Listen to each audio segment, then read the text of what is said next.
स्वागत एबीपी माझावर. तुम्ही पाहत आहात टॉप 20 मुंबई पुणे. कुर्ला स्टेशन जवळ मालगाडी रुळावरून घसरली आहे, मात्र आता मालगाडी मार्गस्थ झालेली आहे. हार्बर लाईन वाहतुकीवर याचा परिणाम झाल्याचं पाहायला मिळत आहे. माधवी देसाई आपल्याबरोबर आहे. माधवी, कशी परिस्थिती आहे हार्बर लाईनवर? प्राजक्ता, पहाटे 4च्या दरम्यान कुर्ला स्टेशन जवळ मालगाडीचा हा एक डबा रुळावरून घसरला. त्यानंतर काहीसं म्हणजे ही मालगाडी काढण्यासाठी, याचा डबा पुन्हा काढण्यासाठी जवळपास 2 तास लागले. 6 वाजण्याच्या सुमारास या मालगाडीचा डबा बाहेर काढण्यात यश आलं आणि त्यानंतर ही मालगाडी मार्गस्थ झालेली आहे. काही जादा गाड्या या मार्गावर सोडण्यात आलेल्या आहेत. मात्र आता हार्बर लाईनच्या वाहतूक जरी सुरू झाली असली तरी ती धीम्या गतीने सुरू आहेत. गाड्या 15 ते 20 मिनिटं उशिराने धावत आहेत. त्यामुळे सकाळी जे बाहेर पडतात त्या मुंबईकरांना थोडासा त्रास सहन करावा लागतो. प्राजक्ता. माधवी, धन्यवाद या सगळ्या माहितीबद्दल. राज्यातील सर्व देवस्थानं आणि धर्मादाय संस्थांना मिळणारी देणगी त्याच दिवशी बँकांमध्ये भरण्याचे आदेश देण्यात आले. केंद्र सरकारने दिलेल्या निर्देशानुसार राज्याच्या विधी आणि न्याय विभागानं तसं परिपत्रक काढलेलं आहे. त्यामुळे या आदेशाचं पालन करणं राज्यातील सर्व देवस्थानं आणि धर्मादाय संस्थांना बंधनकारक असेल. देवस्थानांमार्फत काळा पैसा पांढरा होण्याची भीती सरकारला होती, त्यानंतर हा निर्णय घेण्यात आला आहे. भिवंडीत बँकेबाहेर पुन्हा एकदा पोलिसांना लाठीचार्ज करावा लागला. गोपालनगर परिसरातील पंजाब नॅशनल बँकेसमोर नोटाबदली करण्यासाठी मोठी गर्दी झाली होती. काही नागरिकांनी रांगेत घुसण्याचा प्रयत्न केला. यामध्ये एकच गोंधळ उडाला. पोलिसांनी रांगेत घुसखोरी करणाऱ्यांवरती लाठीचार्ज केला. नोटबंदीचा निर्णय घेऊन मोदी सरकार सामान्य जनतेच्या खिशातील पैसा काढून घेत आहे. नरेंद्र मोदी हा पैसा उद्योगपतींच्या घशात घालणार आहे, असा घणाघाती आरोप काँग्रेस उपाध्यक्ष राहुल गांधी यांनी केला. भिवंडी न्यायालयाकडून जामीन मिळाल्यानंतर काँग्रेस कार्यकर्त्यांशी त्यांनी संवाद साधला. महात्मा गांधींच्या हत्येसाठी संघाला जबाबदार धरल्याने संघाने राहुल गांधी यांच्या विरोधात अब्रू नुकसानीचा दावा ठोकलेला आहे. मात्र भिवंडी कोर्टाने राहुल यांना जामीन मंजूर केला. राहुल गांधींच्या वतीने शिवराज पाटील चाकूरकरांनी हमी दिली. 30 जानेवारीला पुढची सुनावणी. अब नरेंद्र मोदी जी हिंदुस्तान की गरीब जनता के जेब में से पैसा निकाल रहे हैं और आप देखना, आप सब देखना, जो लाइन में खड़े हो आप सब देखना, आपके पैसे से हिंदुस्तान के सबसे बड़े उद्योगपतियों का कर्ज माफ होने वाला है. 500 आणि 1000च्या नोटा स्वीकारण्यास जिल्हा बँकांना बंदी घातल्यानंतर हा निर्णय मागे घेण्याचा प्रस्ताव केंद्राला पाठवला जाणार आहे. रिझर्व्ह बँकेच्या निर्णयाविरोधात महाराष्ट्रातील जिल्हा बँकाच्या संचालकांनी मुंबईमध्ये बैठक घेतली. या बैठकीमध्ये मुंबईचे अध्यक्ष प्रवीण दरेकर यांच्या अध्यक्षतेखाली 25हून अधिक बँकांचे संचालक उपस्थित होते. मुख्यमंत्री देवेंद्र फडणवीस यांच्याशी बातचीत करून केंद्राला निर्णय रद्द करण्याची विनंती करण्याचा निर्णय या बैठकीत झाला. जिल्हा बँकांमध्ये जुन्या नोटा बदली झाल्यास काळा पैसा पांढरा होईल अशी भीती असल्याने रिझर्व्ह बँकेने जुन्या नोटा स्वीकारण्यास या बँकांवरती बंदी घातली आहे.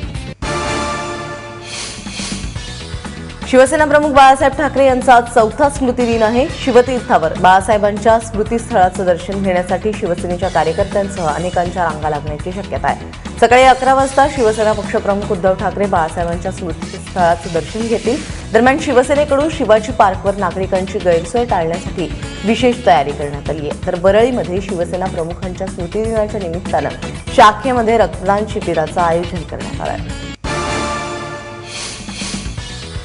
नवी मुंबई महानगरपालिकेचे आयुक्त तुकाराम मुंढेंविरोधात अविश्वास ठराव आणल्यानंतर महापौरांनी त्यांचा अहवाल प्रधान सचिव मनीषा म्हैसकर यांच्याकडे सुपूर्द केलेला आहे. एकूण 137 पानी असलेल्या या अहवालात अविश्वास ठरावाबद्दलची भूमिका महापौर सुधाकर सोनावणे यांनी मांडली आहे. मुंढेंविरोधात अविश्वास ठराव प्रलंबित ठेवून मुख्यमंत्र्यांनी 30 दिवसांमध्ये महापौरांना त्यांची भूमिका स्पष्ट करण्यास सांगितलंय. त्यानुसार महापौरांनी अहवालामधून भूमिका स्पष्ट केली आहे. मुंढेंचं वागणं कसं चुकीचं आहे आणि ते कशा पद्धतीने नियम धाब्यावर बसवतात हे अहवालात सांगण्यात आलंय. शीना बोरा हत्या प्रकरणामध्ये अटकेत असलेल्या पीटर मुखर्जींचा जामीन अर्ज उच्च न्यायालयाने फेटाळून लावलेला आहे. जामीन अर्ज फेटाळल्यामुळे गुरुवारच्या सुनावणीमध्ये याची कारणं दिली जातील असं न्यायालयाने स्पष्ट केलंय. याआधी विशेष न्यायालयाने पीटरला जामीन अर्ज फेटाळलेला होता. पीटरचा जामीन अर्ज फेटाळलेला होता. शीनाची हत्या झाली तेव्हा मी परदेशात होतो. तिचा मृतदेह सापडल्यानंतर मला कळले की तिची हत्या झाली. या प्रकरणी माझ्या विरोधात कोणतेही ठोस पुरावे नाहीत, त्यामुळे मला जामीन मंजूर करावा अशी मागणी पीटर मुखर्जीने केली आहे. मात्र सीबीआयने पीटरच्या जामिनाला विरोध केला. पुण्यातल्या हडपसरमध्ये शाळेतून बेपत्ता झालेल्या 2 अल्पवयीन मुलींचे मृतदेह केनॉलमध्ये सापडलेले आहेत. विद्या भद्रे आणि वैष्णवी मिराजदार अशी या मुलींची नावं आहेत. या दोन्ही मुली 17.5 नळी या ठिकाणी ज्ञानप्रबोधिनी विद्यालयामध्ये शिकत होत्या. दुपारी 12:30 वाजण्याच्या सुमारास डबा आणण्यासाठी घरी जातो म्हणून त्या निघाल्या. मात्र त्या घरी पोहोचल्याच नाही. त्यानंतर घरच्यांनी शोधाशोध सुरू केली. पोलिसात तक्रार केली. पोलिसांनी या प्रकरणी अपहरणाचा गुन्हा दाखल केला होता. मात्र दोन्ही मुलींचे मृतदेह घराजवळील कॅनॉलमध्ये सापडले. उल्हासनगरमध्ये 3 दिवसांच्या चिमुकलीला टाकून आई पसार झाल्याची घटना उघडकीस आली आहे. उल्हासनगरच्या कॅम्प क्रमांक 1 मध्ये ही चिमुकली आढळल्यामुळे एकच खळबळ उडाली आहे. अंधाराचा फायदा घेत या चिमुकलीच्या आईने तिला हातगाडीवरती टाकून पळ काढला. स्थानिक लोकांनी चिमुकली दिसताच पोलिसांच्या हवाली तिला केलं. त्याला पोलिसांना या संदर्भातली माहिती दिली आणि चिमुकलीला तात्काळ शासकीय रुग्णालयामध्ये दाखल करण्यात आलं. सध्या या चिमुकलीची तब्येत चांगली असून पोलीस या प्रकरणी अधिक तपास करत आहेत. मुंबईतील गोरेगाव फिल्म सिटी रोडवरती रात्री भंगार सामानाला आग लागली. त्यामुळे गोरेगाव फिल्म सिटी रोडवरती असलेल्या बागेश्वर मंदिराजवळ काही काळ भीतीचं वातावरण निर्माण झालं होतं. अग्निशमन दलाने मोठ्या प्रयत्नाने या आगीवरती नियंत्रण मिळवलं. सुदैवानं आगीमध्ये कोणतीही जीवितहानी झाली नाही. उल्हासनगरमध्ये रिक्षा जाळण्याचे प्रकार वारंवार होत असताना पुन्हा अज्ञातांनी श्रीरामनगर भागामध्ये 2 रिक्षा जाळलेल्या आहेत. विशेष म्हणजे 3 दिवसातली ही दुसरी घटना आहे. या घटनेमुळे रिक्षा व्यावसायिक आणि इतर वाहन चालकांमध्ये भीतीचं वातावरण आहे. दरम्यान अशा प्रकारे वाहनांची जाळपोळ करणाऱ्यांना अटक करण्याची मागणी नागरिकांनी केली आहे.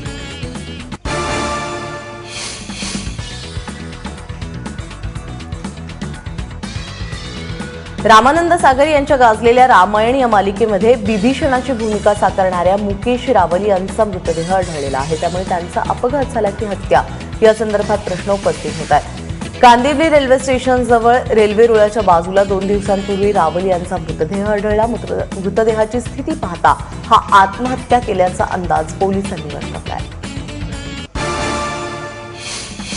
देखने को मिला जहां मुंबई के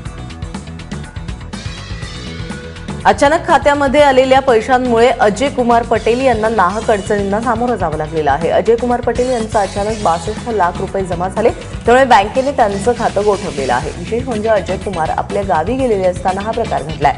अजय कुमार पटेल हे मुंबईमध्ये कन्स्ट्रक्शन ठेकेदार म्हणून काम करतात. देशामध्ये नोटबंदी केल्यानंतर असे प्रकार घडण्याची शक्यता अर्थ मंत्रालयाकडून आधीच वर्तवली गेली. एकीकडे सरकारकडून प्रामाणिकतेसाठी म्हणजेच पारदर्शी व्यवस्थेसाठी प्रयत्न केले जातात.